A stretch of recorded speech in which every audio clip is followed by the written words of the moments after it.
Tasty and easy breakfast జేసుకోవాలనుకుంటున్నారా? అయితే ఈ వీడియో మీకోసమే. ఇదే ఎగ్ ఫ్రైడ్ షేమియా. దీనికోసం వాటర్ బాయిల్ చేసుకొని, కొంచెం సాల్ట్, కొంచెం ఆయిలేసుకొని షేమియాని మంచిగా బాయిల్ జేసుకోవాలి. ఇది బాయిల్ అయిన తర్వాత ఒక స్ట్రెయినర్‌లోకి స్ట్రెయిన్ జేసి పక్కన పెట్టేసుకోవాలి. ఇప్పుడు ఇంకొక పాన్ పెట్టుకొని ఆయిల్ పోసుకొని, బీట్ చేసిన ఎగ్స్ ఏసుకొని, కొంచెం పెద్ద పెద్ద పీసెస్ లాగా బ్రేక్ జేసుకొని ఫ్రై జేసుకోండి.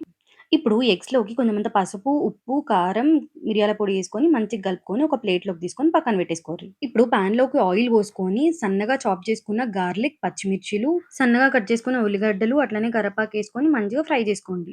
మంచిగా ఫ్రై అయిన తర్వాత కొంచెమంత పసుపేసుకొని కలుపుకొని ముందుగా సాటే చేసుకున్న ఎగ్స్‌ని గూడా అందులో ఏసేసుకోండి. ఇప్పుడు ఇందులోకి టేస్ట్‌కి తగ్గట్టు సాల్ట్, అట్లనే మిరియాల పొడి యేసుకొని మొత్తం కలిపేసుకున్న తర్వాత మనం ముందుగా బాయిల్ చేసి పెట్టుకున్న సేమియాని గూడా ఇందులోకేసుకోవాలి. స్టవ్ హై ఫ్లేమ్‌లో పెట్టుకొని ఈ సేమియా మొత్తం ఎగ్స్‌కి కలిసేటట్టు మంచిగా కలుపుకోవాలి. ఇప్పుడు కొత్తిమీర చల్లేసుకొని స్టవ్ ఆఫ్ చేసుకొని వేడి వేడిగా సర్వ్ చేసుకొని తింటే చాలా టేస్టీగా ఉంటుంది.